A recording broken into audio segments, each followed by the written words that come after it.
আবার কিন্তু weather ট্রানজিশনের time চলে এসেছে। ভীষণভাবে নিজের স্কিনের যত্ন নিতে হবে। সবারই কিন্তু এই উইন্টারে স্কিনটা ড্যামেজ হয়েছে, ড্রাই হয়েছে, ফ্লেকি হয়েছে। আমারও খানিকটা হয়েছে, মানে ফ্লেকি হয়নি, অতটা ড্রাইও হয়নি, বাট একটু রেডিশ রেডিশ হয়েছে। তো যাই হোক, আমি জাস্ট সাবান নিয়ে আসলাম, আমার স্কিন কেয়ার হয়ে গেছে। এখন আমি সানস্ক্রিনটা লাগাবো, যেটা আমার ভীষণ ভীষণ ফেভারিট। এটা এত সুন্দর ব্লেন্ড হয়ে যায়, আর একটা খুব সুন্দর স্কিনে একটা মানে ইভেন টোন দেয়। এর কিন্তু কোনো কভারেজ নেই, কোনো dark spot, brown spot hide করবে না, কিন্তু একটা খুব সুন্দর, ভীষণ সুন্দর একটা কভারেজ, মানে কভারেজ নয়, একটা ইভেন টোন দেয়। দেখেছো কেমন একটা গ্লো দিল, একটা গ্লো দেয়। মানে তোমাকে কোনো রকম কোনো ফাউন্ডেশন বা কনসিলার কিছু ইউজ করতে হবে না।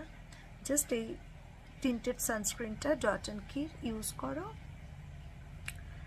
আর ভালো করে ব্লেন্ড করো, করে ঘর থেকে বেরিয়ে যাও। মানে যদি কাজ থাকে বেরিয়ে যাও, আর ঘরে থাকলে টিন্টেড সানস্ক্রিন ইউজ না করলেও চলবে, তখন নর্মাল সানস্ক্রিন ইউজ করো।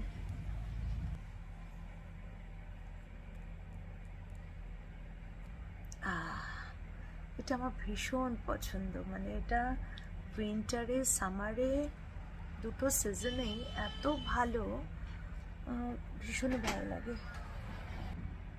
তো এই হয়ে গেল ব্লেন্ড।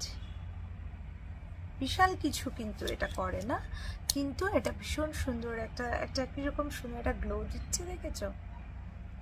এই গ্লোটা খুব ভালো লাগে আর কি।